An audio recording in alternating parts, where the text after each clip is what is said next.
माया और भ्रम। ये भाषण स्वामी विवेकानंद जी द्वारा लंदन और न्यूयॉर्क में दिया था। महान स्वामी जी द्वारा किसी विषय को इतनी गूढ़ शैली में प्रस्तुत करना कि एक सामान्य व्यक्ति के लिए भी उसकी समझ आसान हो जाए, ये किसी चमत्कार से कम नहीं है। वीडियो में कही एक एक बातों को ध्यानपूर्वक सुनना इस वीडियो के खत्म होते होते आपकी पूरी जिंदगी बदलने वाली है। आप में से लगभग सभी ने माया शब्द के बारे में सुना होगा। आमतौर पर इसका उपयोग गलत तरीके से भ्रम या ऐसी किसी चीज को दर्शाने के लिए किया जाता है। लेकिन माया का सिद्धांत उन स्तंभों में से एक है जिस पर वेदांत टिका हुआ है, इसलिए यह आवश्यक है कि इसे ठीक से समझा जाए। मैं आपसे थोड़ा धैर्य रखने की प्रार्थना करता हूं, क्योंकि इसके गलत समझे जाने का बहुत बड़ा खतरा है। माया का सबसे पुराना विचार जो हमें वैदिक साहित्य में मिलता है वह भ्रम की भावना है, लेकिन तब वास्तविक सिद्धांत तक नहीं पहुंचा जा सका था। हमें ऐसे अंश मिलते हैं जैसे इंद्र ने अपनी माया से विभिन्न रूप धारण किए। यहां यह सच है कि माया शब्द का अर्थ जादू जैसा कुछ है, और हमें कई अन्य मार्ग मिलते हैं जो हमेशा एक ही अर्थ लेते हैं। फिर माया शब्द ही दृष्टि से ओझल हो गया, लेकिन इस बीच यह विचार विकसित हो रहा था। बाद में यह प्रश्न उठाया गया, हम ब्रह्मांड के इस रहस्य को क्यों नहीं जान सकते? और जो उत्तर दिया गया वह बहुत महत्वपूर्ण था, क्योंकि हम व्यर्थ बातें करते हैं, और क्योंकि हम इंद्रियों की वस्तुओं से संतुष्ट हैं, और क्योंकि हम इच्छाओं के पीछे भाग रहे हैं, इसलिए हम जैसे थे वास्तविकता को धुंध से ढक देते हैं। यहां माया शब्द का प्रयोग बिल्कुल नहीं हुआ है, लेकिन हमें यह आभास होता है कि हमारी अज्ञानता का कारण एक प्रकार की धुंध है जो हमारे और सत्य के बीच आ गई है। बहुत बाद में नवीनतम उपनिषदों में से एक में हम माया शब्द को फिर से प्रकट होते हुए पाते हैं, लेकिन इस बार इसमें एक परिवर्तन हुआ है और बहुत सारे नए अर्थ इस शब्द से जुड़ गए हैं। सिद्धांतों को प्रतिपादित किया गया और दोहराया गया, अन्य को अपनाया गया, जब तक कि अंततः माया का विचार निश्चित नहीं हो गया। हम श्वेताश्वत्र उपनिषद में पढ़ते हैं, प्रकृति को माया जानो और इस माया के शासक स्वयं भगवान हैं। हमारे दार्शनिकों के पास आने पर हम पाते हैं कि माया शब्द को विभिन्न तरीकों से हेरफेर किया गया है, जब तक कि हम महान शंकराचार्य के पास नहीं आए। माया के सिद्धांत में बौद्धों द्वारा भी थोड़ा हेरफेर किया गया था, लेकिन बौद्धों के हाथों में यह काफी हद तक आदर्शवाद जैसा हो गया, और यही वह अर्थ है जो अब आम तौर पर माया शब्द को दिया जाता है। जब हिंदू कहते हैं कि संसार माया है, तो तुरंत लोगों को यह विचार आ जाता है कि संसार एक माया है। इस व्याख्या का कुछ आधार है, जैसा कि बौद्ध दार्शनिकों के माध्यम से आया है, क्योंकि दार्शनिकों का एक वर्ग ऐसा था जो बाहरी दुनिया में बिल्कुल भी विश्वास नहीं करता था। लेकिन वेदांत की माया अपने अंतिम विकसित रूप में न तो आदर्शवाद है, न यथार्थवाद है, न ही यह कोई सिद्धांत है। यह तथ्यों का एक सरल कथन है। हम क्या हैं और हम अपने चारों ओर क्या देखते हैं। जैसा कि मैंने आपको पहले बताया है, जिन लोगों से वेद आए उनके दिमाग सिद्धांतों का पालन करने, सिद्धांतों की खोज करने के इरादे से थे। उनके पास विवरणों पर काम करने या उनकी प्रतीक्षा करने का समय नहीं था। वे चीजों की गहराई तक जाना चाहते थे, मानो कोई परे उन्हें बुला रहा था और वे प्रतीक्षा नहीं कर सकते थे। उपनिषदों में बिखरे हुए हम पाते हैं कि जिन विषयों को अब हम आधुनिक विज्ञान कहते हैं, उनका विवरण अक्सर बहुत गलत होता है, लेकिन साथ ही उनके सिद्धांत सही होते हैं। उदाहरण के लिए ईथर का विचार, जो आधुनिक विज्ञान के नवीनतम सिद्धांतों में से एक है, हमारे प्राचीन साहित्य में ईथर के आज के आधुनिक वैज्ञानिक सिद्धांत की तुलना में कहीं अधिक विकसित रूपों में पाया जाता है। लेकिन यह सिद्धांत रूप में था। जब उन्होंने उस सिद्धांत के कामकाज को प्रदर्शित करने की कोशिश की तो उन्होंने कई गलतियां की। सर्वव्यापी जीवन सिद्धांत का सिद्धांत, जिसकी इस ब्रह्मांड में सभी जीवन एक अलग अभिव्यक्ति है, वैदिक काल में समझा गया था। यह ब्राह्मणों में पाया जाता है। संहिताओं में प्राण की स्तुति में एक लंबा भजन है जिसका सारा जीवन एक अभिव्यक्ति मात्र है। वैसे आप में से कुछ लोगों को यह जानने में रुचि हो सकती है कि इस पृथ्वी पर जीवन की उत्पत्ति के बारे में वैदिक दर्शन में बहुत समान सिद्धांत हैं, जो कुछ आधुनिक यूरोपीय वैज्ञानिकों द्वारा विकसित किए गए हैं। बेशक आप सभी जानते हैं कि एक सिद्धांत है कि जीवन अन्य ग्रहों से आया है। कुछ वैदिक दार्शनिकों का यह स्थापित सिद्धांत है कि चंद्रमा से जीवन इसी प्रकार आता है। सिद्धांतों की बात करें तो हम इन वैदिक विचारकों को बड़े और सामान्यकृत सिद्धांतों को प्रतिपादित करने में बहुत साहसी और आश्चर्यजनक रूप से साहसी पाते हैं। बाहरी दुनिया से लेकर ब्रह्मांड के रहस्य का उनका समाधान उतना ही संतोषजनक था जितना हो सकता था। आधुनिक विज्ञान की विस्तृत कार्य प्रणाली प्रश्न को समाधान के एक कदम भी करीब नहीं लाती, क्योंकि सिद्धांत विफल हो गए हैं। यदि प्राचीन काल में ईथर का सिद्धांत ब्रह्मांड के रहस्य का समाधान देने में विफल रहा, तो उस ईथर सिद्धांत के विवरण पर काम करने से हम सच्चाई के बहुत करीब नहीं पहुंच पाएंगे। यदि सर्वव्यापी जीवन का सिद्धांत इस ब्रह्मांड के सिद्धांत के रूप में विफल हो गया, तो विस्तार से काम करने पर इसका कोई मतलब नहीं होगा, क्योंकि विवरण ब्रह्मांड के सिद्धांत को नहीं बदलते हैं। मेरे कहने का तात्पर्य यह है कि सिद्धांत की अपनी जांच में हिंदू विचारक उतने ही साहसी थे और कुछ मामलों में आधुनिकों की तुलना में बहुत अधिक साहसी थे। उन्होंने कुछ भव्यतम सामान्यीकरण किए जिन पर अभी तक पहुंचा जा सका है, और कुछ अभी भी सिद्धांत के रूप में बने हुए हैं जिन्हें आधुनिक विज्ञान अभी तक सिद्धांत के रूप में भी प्राप्त नहीं कर पाया है। उदाहरण के लिए, वे न केवल ईथर सिद्धांत पर पहुंचे, बल्कि उससे आगे बढ़कर मन को और भी अधिक दुर्लभ ईथर के रूप में वर्गीकृत किया। इसके अलावा उन्हें फिर से और भी अधिक दुर्लभ ईथर मिला। फिर भी वह कोई समाधान नहीं था। इससे समस्या का समाधान नहीं हुआ। बाहरी दुनिया का कोई भी ज्ञान समस्या का समाधान नहीं कर सकता। लेकिन वैज्ञानिक कहते हैं, हम अभी थोड़ा जानना शुरू कर रहे हैं, कुछ हजार साल प्रतीक्षा करें और हमें समाधान मिल जाएगा। नहीं, वेदांती कहते हैं, क्योंकि उन्होंने सभी संदेह से परे साबित कर दिया है कि मन सीमित है, कि यह कुछ सीमाओं से परे नहीं जा सकता है, समय, स्थान और कारण से परे। जैसे कोई भी व्यक्ति अपने आप से बाहर नहीं निकल सकता, वैसे ही कोई भी व्यक्ति समय और स्थान के नियमों द्वारा उस पर लगाई गई सीमाओं से परे नहीं जा सकता। कारण, समय और स्थान के नियमों को हल करने का हर प्रयास व्यर्थ होगा, क्योंकि प्रयास ही इन तीनों के अस्तित्व को मानकर करना होगा। तो फिर संसार के अस्तित्व के कथन का क्या अर्थ है? इस दुनिया का कोई अस्तित्व नहीं है। इसका क्या मतलब है? इसका मतलब यह है कि इसका कोई पूर्ण अस्तित्व नहीं है। इसका अस्तित्व केवल मेरे मन, आपके मन और बाकी सभी के मन के संबंध में है। हम इस दुनिया को 5 इंद्रियों से देखते हैं, लेकिन अगर हमारे पास एक और इंद्रिय होती तो हम इसमें कुछ और भी देखते।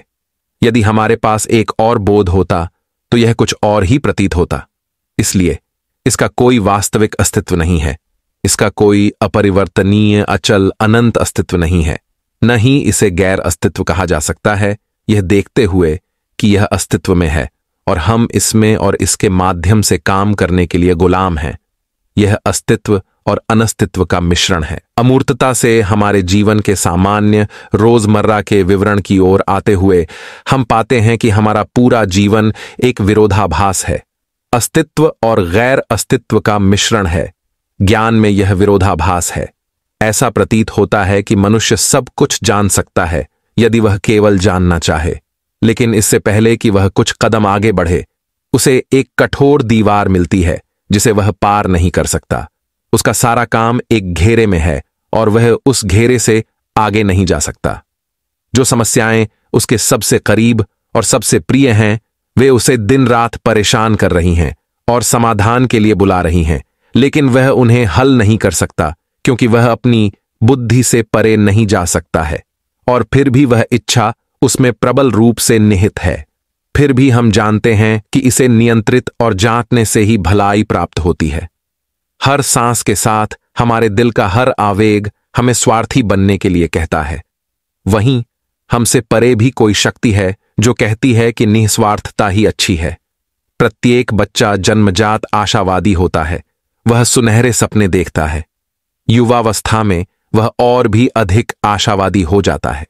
एक युवा व्यक्ति के लिए यह विश्वास करना कठिन है कि मृत्यु जैसी कोई चीज होती है, पराजय या पतन जैसी कोई चीज होती है। बुढ़ापा आता है और जीवन खंडहरों का ढेर बन जाता है। सपने हवा में उड़ गए हैं और आदमी निराशावादी बन गया है। इस प्रकार हम प्रकृति के दबाव में एक अति से दूसरी अति की ओर चले जाते हैं, बिना यह जाने कि हम कहां जा रहे हैं। यह मुझे बुद्ध की जीवनी, ललिता विस्तार के एक प्रसिद्ध गीत की याद दिलाता है। किताब में कहा गया है कि बुद्ध का जन्म मानव जाति के उद्धारकर्ता के रूप में हुआ था, लेकिन वह अपने महल की विलासिता में खुद को भूल गए। कुछ देवदूत आए और उसे जगाने के लिए एक गीत गाया, और पूरे गीत का बोझ यह है कि हम जीवन की नदी में बह रहे हैं, जो बिना रुके और बिना आराम के लगातार बदल रही है। इसी प्रकार हमारा जीवन भी बिना किसी विश्राम को जाने चलता रहता है। हम क्या करने के लिए हैं? जिस व्यक्ति के पास खाने पीने के लिए पर्याप्त भोजन है, वह आशावादी है और वह दुख का जिक्र करने से बचता है, क्योंकि यह उसे डराता है। उसे संसार के दुख और कष्ट न बताओ, उसके पास जाओ और बताओ कि यह सब अच्छा है। हाँ, मैं सुरक्षित हूं, वह कहते हैं। मेरी तरफ देखो, मेरे पास रहने के लिए एक अच्छा घर है।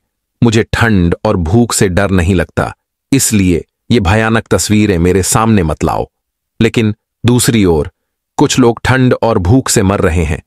यदि आप जाकर उन्हें सिखाएंगे कि यह सब अच्छा है, तो वे आपकी बात नहीं सुनेंगे। जब वे दुखी हैं, तो वे दूसरों के खुश होने की कामना कैसे कर सकते हैं? इस प्रकार हम आशावाद और निराशावाद के बीच झूल रहे हैं। फिर मृत्यु का जबरदस्त तथ्य है। सारा संसार मृत्यु की ओर जा रहा है। सब कुछ खत्म हो जाएगा। हमारी सारी प्रगति, हमारी व्यर्थता, हमारे सुधार, हमारी विलासिता, हमारी संपत्ति, हमारे ज्ञान का एक ही अंत है, मृत्यु। बस इतना ही निश्चित है। शहर आते हैं और चले जाते हैं, साम्राज्य उठते और गिरते हैं, ग्रह टुकड़ों में टूट जाते हैं और धूल में बदल जाते हैं, अन्य ग्रहों के वायुमंडल द्वारा उड़ा दिए जाते हैं। इस प्रकार यह अनादि काल से चला आ रहा है। मृत्यु हर चीज का अंत है। मृत्यु जीवन का, सौंदर्य का, धन का, शक्ति का, सद्गुण का भी अंत है।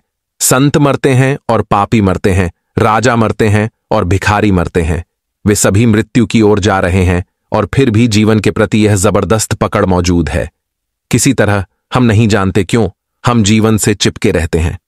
हम इसे छोड़ नहीं सकते, और ये माया है। मां एक बच्चे को बड़े ध्यान से पाल रही है। उसकी सारी आत्मा, उसका जीवन उस बच्चे में है।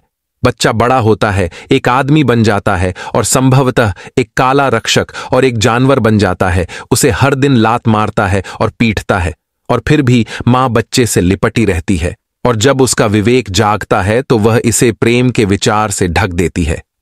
वह थोड़ा सोचती है कि यह प्यार नहीं है, कि यह कुछ ऐसा है जिसने उसकी नसों पर कब्जा कर लिया है, जिसे वह हिला नहीं सकती है। वह कितनी भी कोशिश कर ले, वह जिस बंधन में है उसे नहीं छोड़ सकती। और यही माया है। हम सभी गोल्डन फॉलीज के पीछे हैं।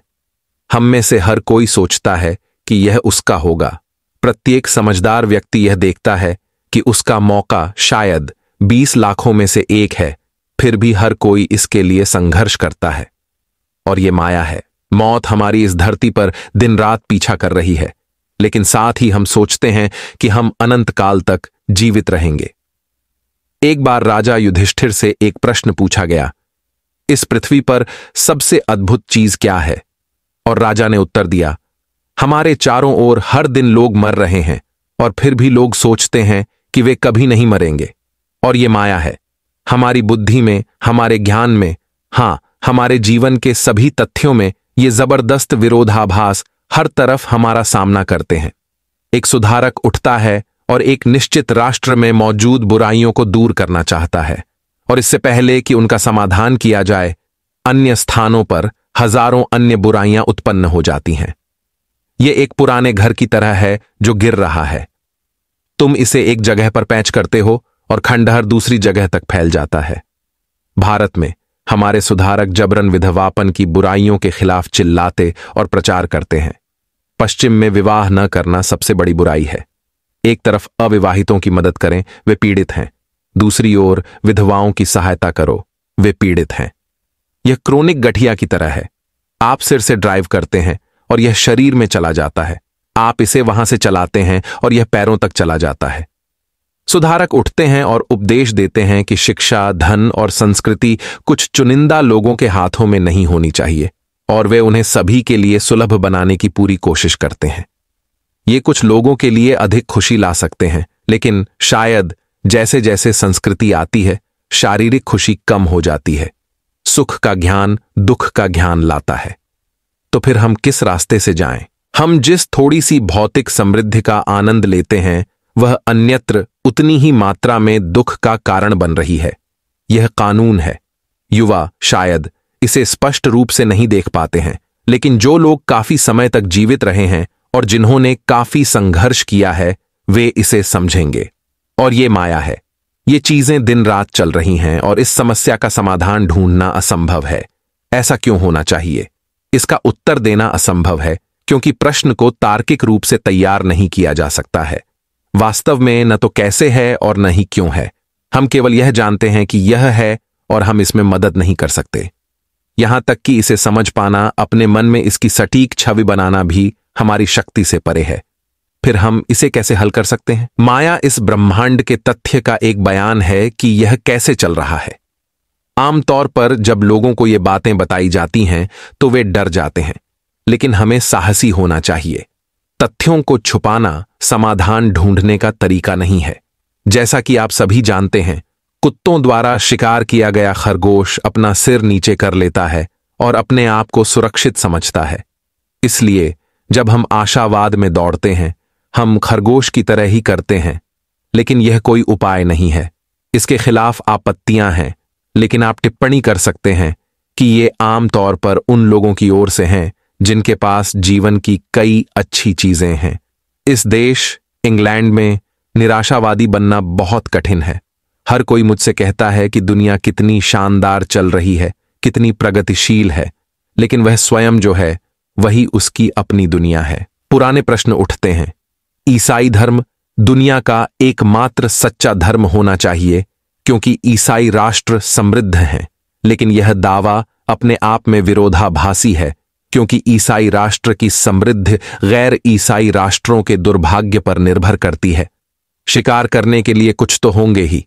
मान लीजिए कि पूरी दुनिया ईसाई बन जाएगी तो ईसाई राष्ट्र गरीब हो जाएंगे क्योंकि उनके शिकार के लिए कोई गैर ईसाई राष्ट्र नहीं होगा। इस प्रकार तर्क स्वयं ही समाप्त हो जाता है। जानवर पौधों पर, मनुष्य जानवरों पर, और सबसे बुरी बात यह है कि एक दूसरे पर निर्भर रहते हैं, ताकतवर कमजोरों पर निर्भर रहते हैं। यह हर जगह चल रहा है और यह माया है। आप इसका क्या समाधान ढूंढते हैं? हम हर दिन कई स्पष्टीकरण सुनते हैं और बताया जाता है कि लंबे समय में सब अच्छा होगा। यह मानते हुए कि यह संभव है, भला करने का यह शैतानी तरीका क्यों होना चाहिए? भला इन शैतानी तरीकों के बजाय भलाई के जरिए क्यों नहीं किया जा सकता? आज के मनुष्यों के वंशज सुखी होंगे, लेकिन अब यह सब कष्ट क्यों होना चाहिए? कोई समाधान नहीं है, यह माया है। फिर हम अक्सर सुनते हैं कि यह विकास की विशेषताओं में से एक है कि यह बुराई को खत्म कर देता है और यह बुराई लगातार दुनिया से खत्म हो रही है। अंत में केवल अच्छाई ही बचेगी। यह सुनना बहुत अच्छा है और यह उन लोगों के घमंड को बढ़ावा देता है जिनके पास इस दुनिया का पर्याप्त सामान है, जिन्हें हर दिन कठिन संघर्ष का सामना नहीं करना पड़ता है और जो इस तथाकथित विकास के पहिए के नीचे नहीं कुचले जा रहे हैं। ऐसे भाग्यशाली लोगों के लिए यह वास्तव में बहुत अच्छा और आरामदायक है। आम झुंड को कष्ट हो सकता है, लेकिन उन्हें इसकी परवाह नहीं है। उन्हें मरने दो, उनका कोई महत्व नहीं है। बहुत अच्छा। फिर भी यह तर्क शुरू से अंत तक भ्रामक है। सबसे पहले यह मान लिया जाता है कि इस दुनिया में प्रकट अच्छाई और बुराई दो पूर्ण वास्तविकताएं हैं। दूसरे स्थान पर यह और भी बदतर धारणा बनाता है कि अच्छाई की मात्रा एक बढ़ती हुई मात्रा है और बुराई की मात्रा एक घटती हुई मात्रा है। इसलिए यदि बुराई को इस तरह से समाप्त किया जा रहा है जिसे वे विकासवाद कहते हैं, तो एक समय आएगा जब यह सारी बुराई समाप्त हो जाएगी और जो बचेगा वह सब अच्छा होगा। कहना बहुत आसान है, लेकिन क्या यह सिद्ध किया जा सकता है कि बुराई कम करने वाली मात्रा है? उदाहरण के लिए उस आदमी को लीजिए जो जंगल में रहता है, जो नहीं जानता कि मन को कैसे विकसित किया जाए, किताब नहीं पढ़ सकता, जिसने लिखने जैसी चीज के बारे में नहीं सुना है। यदि वह गंभीर रूप से घायल हो गया है तो वह जल्द ही फिर से ठीक हो जाएगा, जबकि खरोंच लगने पर हम मर जाते हैं। मशीनें चीजें सस्ती बना रही हैं, प्रगति और विकास कर रही हैं, लेकिन लाखों लोग कुचले जाते हैं ताकि कोई अमीर बन सके। जब एक व्यक्ति अमीर हो जाता है उसी समय हजारों लोग गरीब से गरीब हो जाते हैं और मनुष्यों का पूरा समूह गुलाम बना दिया जाता है। ऐसे ही चल रहा है। पशु मनुष्य इंद्रियों में जीता है। यदि उसे भरपेट भोजन न मिले तो वह दुखी होता है, या यदि उसके शरीर को कुछ हो जाता है तो वह दुखी होता है। इंद्रियों में उसका दुख और सुख दोनों ही प्रारंभ और समाप्त होते हैं। जैसे ही यह मनुष्य प्रगति करता है, जैसे ही इसका सुख का क्षितिज बढ़ता है, उसी अनुपात में इसका दुख का क्षितिज भी बढ़ता है। जंगल का आदमी नहीं जानता कि ईर्ष्या करना, कानूनी अदालतों में रहना, करों का भुगतान करना, समाज द्वारा दोषी ठहराया जाना, दिन रात सबसे जबरदस्त अत्याचार द्वारा शासन किया जाना, जो मानव शैतान ने कभी आविष्कार किया था, जो प्रत्येक मानव हृदय के रहस्यों को टटोलता है। वह नहीं जानता कि कैसे मनुष्य अपने सारे व्यर्थ ज्ञान और अपने सारे घमंड के साथ किसी भी अन्य जानवर की तुलना में हजारों गुना अधिक शैतान बन जाता है।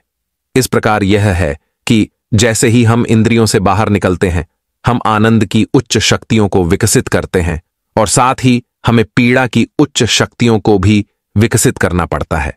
नसें अधिक सूक्ष्म हो जाती हैं और अधिक कष्ट सहने में सक्षम हो जाती हैं। हर समाज में हम अक्सर देखते हैं कि अज्ञानी आम आदमी को जब गाली दी जाती है तो उसे ज्यादा कुछ महसूस नहीं होता, बल्कि पिटाई अच्छी लगती है।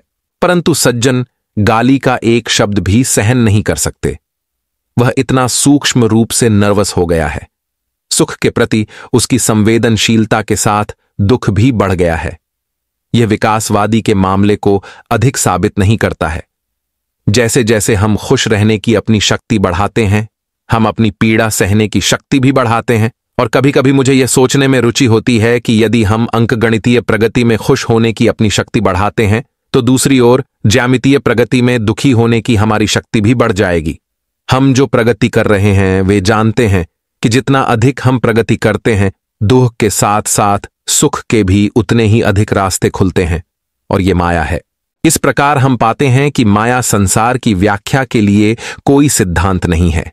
ये बस तथ्यों का एक बयान है जैसे वे मौजूद हैं, कि हमारे अस्तित्व का मूल आधार विरोधाभास है, कि हर जगह हमें इस जबरदस्त विरोधाभास से गुजरना पड़ता है कि जहां भी अच्छा है वहां बुराई भी होनी चाहिए, और जहां भी बुराई है वहां कुछ अच्छा अवश्य होगा। जहां भी जीवन है मृत्यु उसकी छाया के रूप में अवश्य आती है, और जो कोई मुस्कुराता है उसे रोना पड़ता है, और इसके विपरीत नहीं इस स्थिति का समाधान किया जा सकता है।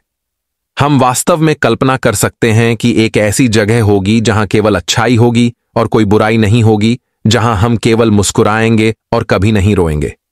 चीजों की प्रकृति में यह असंभव है, क्योंकि स्थितियां वैसी ही रहेंगी। जहां भी हमारे अंदर मुस्कान पैदा करने की शक्ति है, वहां आंसू पैदा करने की शक्ति भी छिपी हुई है।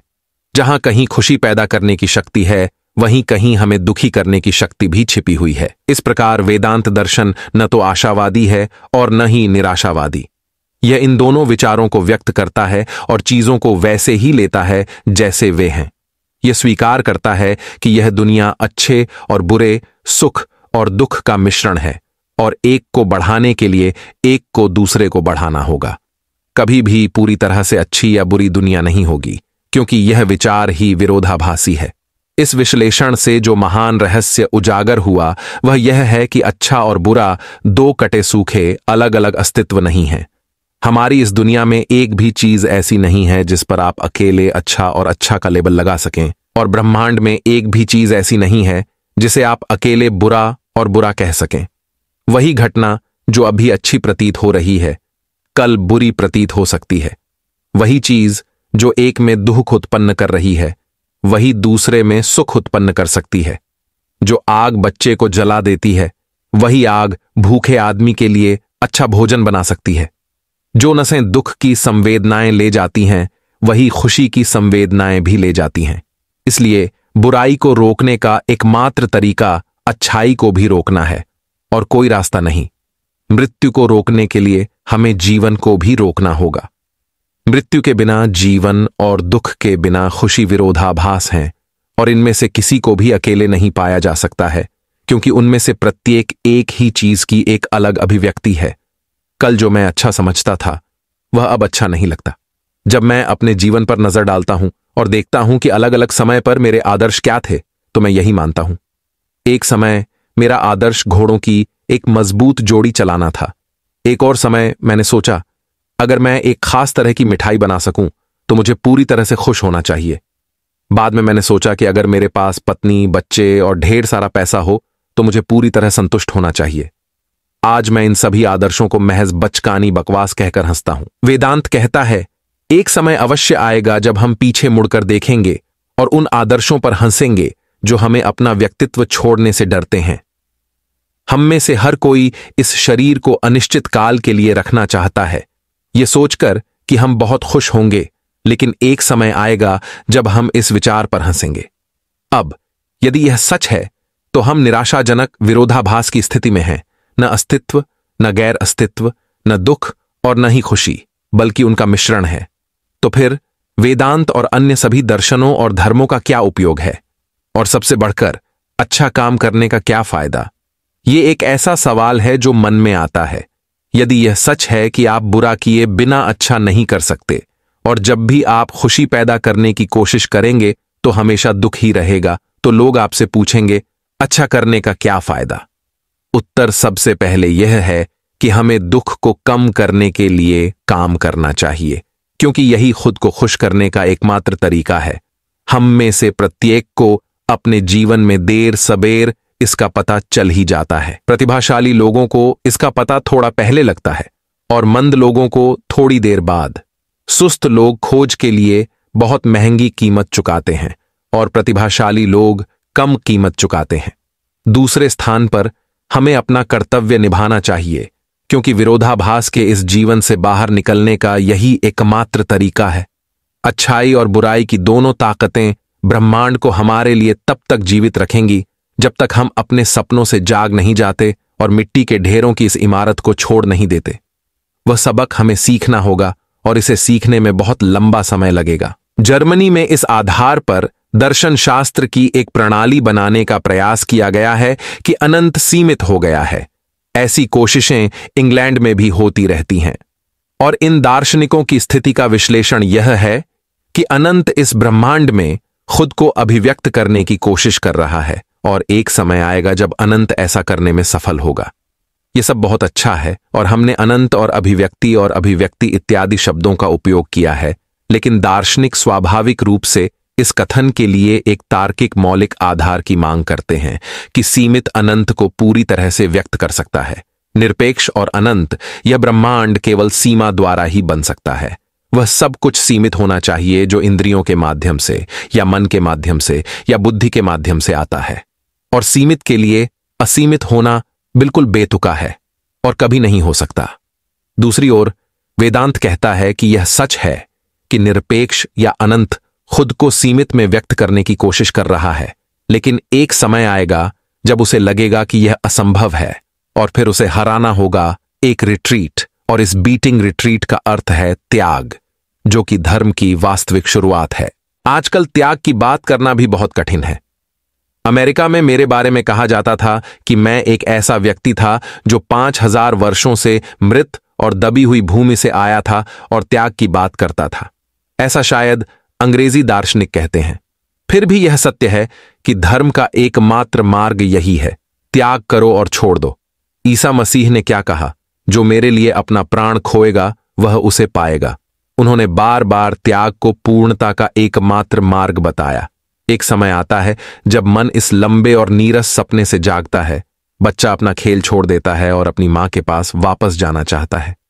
यह इस कथन की सत्यता का पता लगाता है। इच्छा कभी भी इच्छाओं के भोग से संतुष्ट नहीं होती है। यह आग की तरह और अधिक बढ़ जाती है जब उस पर मक्खन डाला जाता है। यह सभी इंद्रिय भोगों, सभी बौद्धिक आनंदों और उन सभी आनंदों के बारे में सच है जिनमें मानव मन सक्षम है। वे कुछ भी नहीं हैं, वे माया के भीतर हैं, इस नेटवर्क के भीतर हैं जिसके आगे हम नहीं जा सकते। हम अनंत समय तक उसमें भागते रह सकते हैं और कोई अंत नहीं पा सकते हैं, और जब भी हम थोड़ा सा आनंद पाने के लिए संघर्ष करते हैं तो दुख का ढेर हम पर आ पड़ता है। यह कितना भयानक है। और जब मैं इसके बारे में सोचता हूं तो मैं इस पर विचार किए बिना नहीं रह पाता कि माया का यह सिद्धांत, यह कथन कि यह सब माया है, सबसे अच्छी और एकमात्र व्याख्या है। इस संसार में कितना दुहूक है, और यदि आप विभिन्न राष्ट्रों के बीच यात्रा करें तो आप पाएंगे कि एक राष्ट्र अपनी बुराइयों को एक तरीके से ठीक करने का प्रयास करता है और दूसरा दूसरे तरीके से। एक ही बुराई को विभिन्न जातियों ने अपना लिया है और इसे रोकने के लिए विभिन्न तरीकों से प्रयास किए गए हैं, फिर भी कोई भी राष्ट्र सफल नहीं हुआ है। यदि इसे एक बिंदु पर न्यूनतम कर दिया गया है तो दूसरे बिंदु पर बुराई का ढेर जमा हो गया है। इस प्रकार यह चलता है। हिंदुओं ने जाति में शुद्धता के उच्च मानक बनाए रखने के लिए बाल विवाह को मंजूरी दे दी है, जिसने अंततः जाति को अपमानित किया है। साथ ही मैं इस बात से इनकार नहीं कर सकता कि यह बाल विवाह जाति को और अधिक पवित्र बनाता है। क्या लेंगे? यदि आप चाहते हैं कि राष्ट्र अधिक पवित्र हो तो आप बाल विवाह द्वारा पुरुषों और महिलाओं को शारीरिक रूप से कमजोर करते हैं। दूसरी ओर, क्या आप इंग्लैंड में बेहतर स्थिति में हैं? नहीं, क्योंकि शुद्धता ही राष्ट्र का जीवन है। क्या तुम्हें इतिहास में यह नहीं मिलता कि किसी राष्ट्र का प्रथम मृत्यु चिन्ह अपवित्रता रहा है? जब वह प्रवेश कर चुका है तो दौड़ का अंत निकट है। फिर इन दुखों का समाधान कहां से मिलेगा? यदि माता पिता अपने बच्चों के लिए पति और पत्नी का चयन करते हैं तो यह बुराई कम हो जाती है। भारत की बेटियां भावुक से ज्यादा व्यावहारिक हैं, लेकिन उनके जीवन में कविता बहुत कम बची है। फिर यदि लोग अपने स्वयं के पति और पत्नी का चयन करते हैं तो इससे बहुत अधिक खुशी नहीं मिलती है। भारतीय महिला आमतौर पर बहुत खुश रहती है। पति पत्नी के बीच झगड़े के कम ही मामले सामने आते हैं। दूसरी ओर संयुक्त राज्य अमेरिका में, जहां सबसे अधिक स्वतंत्रता प्राप्त है, दुखी घरों और विवाहों की संख्या बड़ी है। दुहक यहां वहां और हर जगह है। यह क्या दर्शाता है? आखिरकार इन सभी आदर्शों से बहुत ज्यादा खुशी नहीं मिली है। हम सभी खुशियों के लिए संघर्ष करते हैं और जैसे ही हमें एक तरफ थोड़ी सी खुशी मिलती है तो दूसरी तरफ दुख आ जाता है। तो क्या हम अच्छा करने के लिए काम न करें? हां, पहले से कहीं अधिक उत्साह के साथ। लेकिन यह ज्ञान हमारे लिए जो करेगा वह हमारी कट्टरता को तोड़ देगा। अंग्रेज अब कट्टर नहीं होंगे और हिंदू को कोसेंगे नहीं। वह विभिन्न देशों के रीति रिवाजों का सम्मान करना सीखेगा। कट्टरता कम और वास्तविक कार्य अधिक होगा। कट्टरपंथी काम नहीं कर सकते, वे अपनी 3/4 ऊर्जा बर्बाद कर देते हैं।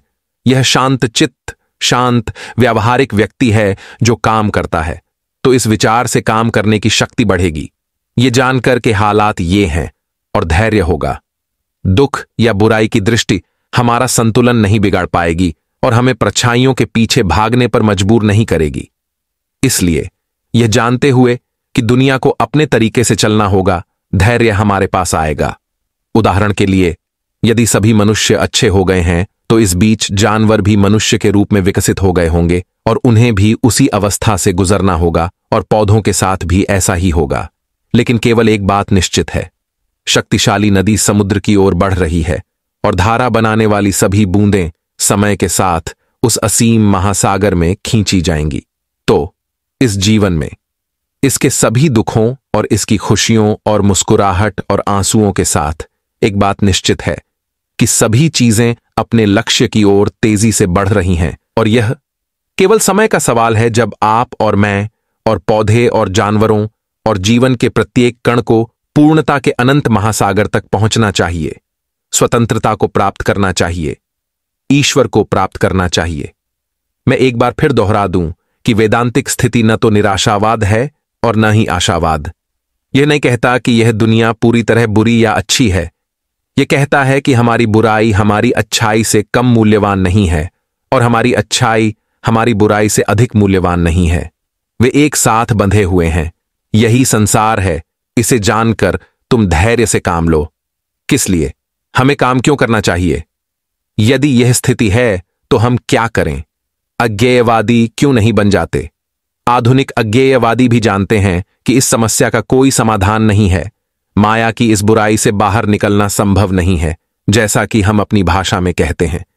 इसलिए वे हमसे कहते हैं कि संतुष्ट रहो और जीवन का आनंद लो। यहां फिर से एक गलती है, एक जबरदस्त गलती, सबसे अतार्किक गलती, और यह यही है। जीवन से आपका क्या तात्पर्य है? क्या आपका तात्पर्य केवल इंद्रियों के जीवन से है? इसमें हम में से हर कोई जानवरों से थोड़ा ही अलग है। मुझे यकीन है कि यहां कोई भी ऐसा व्यक्ति मौजूद नहीं है जिसका जीवन केवल इंद्रियों में है। फिर इस वर्तमान जीवन का अर्थ उससे भी कुछ अधिक है। हमारी भावनाएं, विचार और आकांक्षाएं हमारे जीवन का अभिन्न अंग हैं। और क्या क्षेत्र, आदर्श, पूर्णता के प्रति संघर्ष जिसे हम जीवन कहते हैं, उसके सबसे महत्वपूर्ण घटकों में से एक नहीं है? अज्ञेयवादियों के अनुसार हमें जीवन का वैसा ही आनंद लेना चाहिए जैसा वह है, लेकिन इस जीवन का अर्थ है सबसे पहले आदर्श की खोज। जीवन का सार पूर्णता की ओर जाना है। हमारे पास वह होना ही चाहिए, और इसलिए हम अज्ञेयवादी नहीं हो सकते या दुनिया को वैसे ही नहीं ले सकते जैसा वह दिखाई देती है। अज्ञेयवादी स्थिति इस जीवन को, आदर्श घटक को छोड़कर वह सब कुछ मानती है जो अस्तित्व में है, और अज्ञेयवादी का दावा है कि इस तक पहुंचा नहीं जा सकता, इसलिए उसे खोज छोड़ देनी होगी। इसे ही माया कहा जाता है। यह प्रकृति, यह ब्रह्मांड, सभी धर्म कमोबेश प्रकृति से परे जाने के प्रयास हैं। सबसे अपरिष्कृत या सबसे विकसित पौराणिक कथाओं या प्रतीकात्मकता, देवताओं, स्वर्गदूतों या राक्षसों की कहानियों के माध्यम से, या संतों या द्रष्टाओं, महापुरुषों या पैगंबरों की कहानियों के माध्यम से, या अमूर्त के माध्यम से व्यक्त किए गए। दर्शन शास्त्र का सभी का उद्देश्य एक ही है। सभी इन सीमाओं से परे जाने की कोशिश कर रहे हैं। एक शब्द में कहें तो वे सभी आजादी के लिए संघर्ष कर रहे हैं। मनुष्य सचेतन या अचेतन रूप से महसूस करता है कि वह बंधा हुआ है। वह वैसा नहीं है जैसा वह बनना चाहता है। यह उसे उसी क्षण सिखाया गया जब उसने चारों ओर देखना शुरू किया। उसी क्षण उसे पता चला कि वह बंधा हुआ है, और यह भी पता चला कि उसके अंदर कुछ ऐसा था जो उड़ना चाहता था, जहां शरीर उसका पीछा नहीं कर सकता था, लेकिन जो अभी तक इस सीमा से बंधा हुआ था। यहां तक कि निम्नतम धार्मिक विचारों में भी, जहां दिवंगत पूर्वजों और अन्य आत्माओं की, ज्यादातर हिंसक और क्रूर, अपने दोस्तों के घरों में छिपकर रहने वाली, रक्तपात और मादक पेय की शौकीन पूजा की जाती है, वहां भी हम एक सामान्य कारक पाते हैं। वह है स्वतंत्रता। जो मनुष्य देवताओं की पूजा करना चाहता है, वह उनमें सभी चीजों से ऊपर स्वयं से भी अधिक स्वतंत्रता देखता है। यदि कोई दरवाजा बंद है तो वह सोचता है कि देवता इसके माध्यम से प्रवेश कर सकते हैं, और दीवारों में उनके लिए कोई सीमा नहीं है। स्वतंत्रता का यह विचार तब तक बढ़ता है जब तक कि यह एक व्यक्तिगत ईश्वर के आदर्श तक नहीं पहुंच जाता, जिसकी केंद्रीय अवधारणा यह है कि वह प्रकृति की सीमा, माया से परे एक प्राणी है। मैं अपने सामने देख रहा हूं मानो उन कुछ वनवासों में भारत के उन प्राचीन ऋषियों द्वारा इस प्रश्न पर चर्चा की जा रही है, और उनमें से एक में, जहां सबसे पुराने और सबसे पवित्र लोग भी समाधान तक पहुंचने में विफल रहते हैं, एक युवक उनके बीच खड़ा होता है और घोषणा करता है, सुनो हे अमरता के बच्चों, सुनो तुम जो उच्चतम स्थानों में रहते हो, सुनो मुझे रास्ता मिल गया है। जो अंधकार से परे है उसे जानकर हम मृत्यु से परे जा सकते हैं। ये माया हर जगह है। यह भयानक है, फिर भी हमें इसके माध्यम से काम करना होगा। वह व्यक्ति जो कहता है कि वह तब काम करेगा जब दुनिया पूरी तरह से अच्छी हो जाएगी और तब वह आनंद का आनंद उठाएगा, उसके सफल होने की उतनी ही संभावना है जितनी कि वह व्यक्ति जो गंगा के किनारे बैठता है और कहता है, जब सारा पानी बह जाएगा तो मैं नदी पार कर लूंगा। सागर, रास्ता माया के पास नहीं बल्कि उसके विपरीत है। यह सीखने लायक एक और तथ्य है। हम प्रकृति के सहायक के रूप में नहीं बल्कि प्रकृति के प्रतिस्पर्धी के रूप में पैदा हुए हैं। हम इसके बंधन स्वामी हैं, लेकिन हम स्वयं को बंधन में बांधते हैं। यह घर यहां क्यों है? प्रकृति ने इसका निर्माण नहीं किया। प्रकृति कहती है जाओ और जंगल में रहो। आदमी कहता है मैं घर बनाऊंगा और प्रकृति से लड़ूंगा, और वह ऐसा ही करता है। मानवता का संपूर्ण इतिहास प्रकृति के तथाकथित नियमों के विरुद्ध एक सतत संघर्ष है, और अंततः मनुष्य को लाभ होता है। आंतरिक जगत की बात करें तो वहां भी वही लड़ाई चल रही है। ये लड़ाई पशु, मनुष्य और आध्यात्मिक मनुष्य के बीच, प्रकाश और अंधकार के बीच है, और यहां भी मनुष्य विजयी होता है। वह मानो प्रकृति से मुक्ति की ओर अपना रास्ता काट लेता है। फिर हम देखते हैं कि इस माया से परे वेदांतिक दार्शनिक कुछ ऐसा पाते हैं जो माया से बंधा नहीं है, और यदि हम वहां पहुंच सकें तो हम माया से बंधे नहीं रहेंगे। ये विचार किसी न किसी रूप में सभी धर्मों की साझी संपत्ति है, लेकिन वेदांत के साथ यह केवल धर्म की शुरुआत है, अंत नहीं। एक व्यक्तिगत ईश्वर, इस ब्रह्मांड के शासक और निर्माता का विचार, जैसा कि उसे माया या प्रकृति का शासक कहा गया है, इन वेदांतिक विचारों का अंत नहीं है, यह तो केवल शुरुआत है। यह विचार तब तक बढ़ता और बढ़ता रहता है जब तक कि वेदांती को यह पता नहीं चल जाता कि वह जो सोचता था कि वह बाहर खड़ा है, वह स्वयं ही है और वास्तव में वह भीतर है। वह है जो स्वतंत्र है, लेकिन जिसने सीमा के कारण सोचा कि वह बंधा हुआ है।